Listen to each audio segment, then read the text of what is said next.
bro လူသားတွေကိုလူသားတွေလို့ခေါ်တဲ့အပြင်နောက်ထပ်တစ်မျိုးပုံစံနဲ့ခေါ်သေးရဆိုတာကို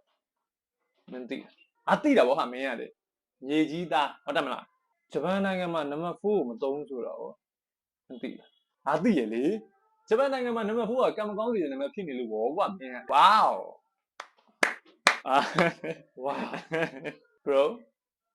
လက်ထက်ကြမယ်ပြောခဲ့တဲ့လူတွေကရောဘာဖြစ်လို့ရက်ဆက်ခဲ့ကြမင်းမေးလိုက်တဲ့စကားဘာလို့တော့နာကျင်စလေးတာရအမေတခြားမေးလို့မရဘူးလားမင်းအဲ့လိုဖြစ်တာမြင်စောက်ရင်ရင်လို့ပေါ့ကွာအဲ့ဆိုမင်းရီလေဒီစကားမင်းတယောက်ကိုပဲနာကျင်စမထင်ခဲ့အခုငါမှနာကျင်နေရပြီ